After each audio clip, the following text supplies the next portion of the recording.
কারোর সাথে কথা বলার সময় আমরা বিভিন্ন ধরনের কথা বলে থাকি এবং তার টপিকও থাকে নানা ধরনের। তবে এর মধ্যেই কিছু কথা এমন থাকে যা অন্যের কাছে বলার মাধ্যমে নিজেই নিজের অনেক বড় ক্ষতি করে ফেলা হয় এবং সেটা তৎক্ষণাৎ বোঝাও যায় না। পরবর্তী জীবনে ধীরে ধীরে তার ক্ষতিকর প্রভাব দেখা দেয়। আসসালামু আলাইকুম ভিউয়ার্স, কেমন আছেন সবাই? আজ আমি আপনাদের সাথে এমন কিছু বিষয় নিয়ে কথা বলতে চলেছি যেগুলো অন্যের কাছে শেয়ার করার মাধ্যমে আপনি অনেক বড় বিপদে পড়তে পারেন এবং নিজেই নিজের অজান্তে হরহামেশা এগুলো আপনি বলেও থাকেন। যদি জীবনে সুখী হতে চান, অযাচিত কোনো ঝামেলায় না জড়াতে চান, তাহলে অবশ্যই এই কথাগুলো অন্যের কাছে শেয়ার করা থেকে বিরত থাকতে হবে। তো চলুন কথা না বাড়িয়ে ভিডিওটি শুরু করা যাক। সবার আগে আপনি যে জিনিসটা কখনোই কারো কাছে বলবেন না তা হলো আপনার বর্তমান অর্থনৈতিক অবস্থা। কখনো যদি আপনি অর্থ সংকটে থাকেন এবং সেটা অন্যের কাছে শেয়ার করেন এটা ভেবে যে তারা হয়তো আপনাকে সাহায্য করবে, তাহলে আপনি অনেক বড় ভুল করেছেন। আপনার খারাপ অবস্থার কথা শুনে হয়তো সামনাসামনি মিথ্যা সহানুভূতি অনেকেই দিবে, কিন্তু সত্যিকারের সাহায্য কেউ আপনাকে কখনোই করবে না। বরং আপনার পিছনে আপনাকে নিয়ে হাসাহাসি করবে, আপনাকে অবমূল্যায়ন করবে। সমাজের চোখে আপনি ছোট হয়ে যাবেন। উল্টো দিকে যদি আপনার অর্থনৈতিক অবস্থা ভালো থাকে সেটাও আপনি কারো কাছে শেয়ার করবেন না, কারণ আপনার ভালো অর্থনৈতিক কথা শুনে মানুষ আপনার প্রতি ঈর্ষান্বিত হবে, মনে মনে আপনার ক্ষতি চাইবে। আবার একদল লোক থাকবে যারা আপনার থেকে প্রত্যক্ষ বা পরোক্ষভাবে সাহায্য চাইবে বা আশা করে থাকবে যে আপনি তাদেরকে নিজে থেকে সাহায্য করবেন, কিন্তু আপনার পক্ষে তো সবাইকে সাহায্য করা সম্ভব না। এর ফলে তাদের সাথে আপনার সম্পর্ক নষ্ট হয়ে যাবে। তাই নিজের অর্থনৈতিক অবস্থা যাই থাক, ভালো কিংবা খারাপ, কখনোই কারো কাছে সেটা শেয়ার করা যাবে না।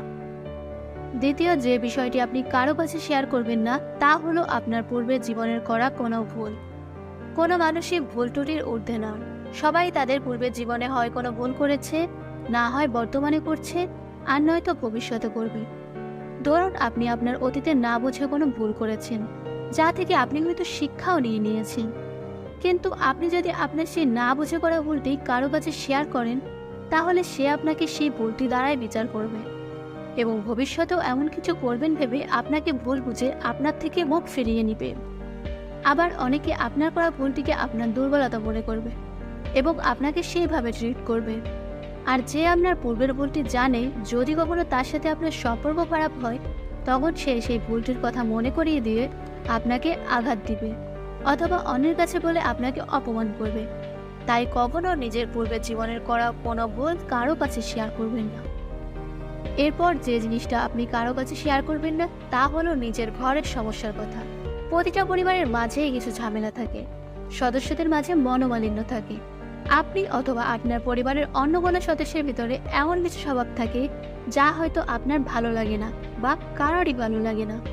এই স্বভাবের কথাগুলো যদি আপনি বাইরে কারো কাছে শেয়ার করেন, তা আপনার ও আপনার পরিবারের জন্যই একসময় কাল হয়ে দাঁড়াবে। এখন আপনি বলতে পারেন, নিজের পরিবারের কথা কেই বা বাইরে বলে? আপনিই বলবেন। সেটা হতে পারে যখন আপনি প্রচণ্ড রাগ করে আছেন, অথবা বিরক্ত হয়ে আছেন, অথবা মনের কষ্ট দূর করার জন্য কারোর সাথে শেয়ার করেছেন এমন কোনো একটা সময়। ঘরের কথা অন্যকে বললে কি হবে? আপনি যখন আপনার পরিবারের কোনো সদস্যের দোষের কথা বাইরের কাউকে বলবেন, তখন সেই বাইরের লোকটি অন্য একজনকে সেই কথাটা আরো বেশি বাড়িয়ে বলবে। এভাবে চারপাশে আপনার পরিবারের খারাপ দিকগুলো ছড়িয়ে পড়বে এবং সবার কাছে আপনারা খারাপ হয়ে যাবে। আর যখন কারোর সাথে আপনার পরিবারের মনোমালিন্য হবে, তখন সে সব দোষের কথা বলে আপনার পরিবারকে হেয় করবে। তাই কখনো নিজের পরিবারের আভ্যন্তরীণ কোনো সমস্যার কথা কারো কাছে শেয়ার করবেন না। এই কথাগুলো মেনে চলতে পারলে জীবনে অনেক সমস্যা থেকে অটোমেটিক্যালি মুক্তি পাবেন এবং সুখে শান্তিতে থাকতে পারবেন। তো ভিউয়ার্স, এই ছিল আমাদের আজকের ভিডিও। আশা করি ভিডিওটি ভালো লেগেছে। যদি ভালো লেগে থাকে একটি লাইক করবেন, কমেন্ট করে আপনার মূল্যবান মতামত রাখবেন, আর শেয়ার করে আপনার বন্ধুদের জানিয়ে দেবেন এবং সাবস্ক্রাইব করে সদা আমাদের পাশে থাকবেন। আর হ্যাঁ, আমি ছিলাম আঞ্জিলা সুলতানা, আর আপনি দেখছেন বাংলা ইউনিক ওয়ার্ল্ড।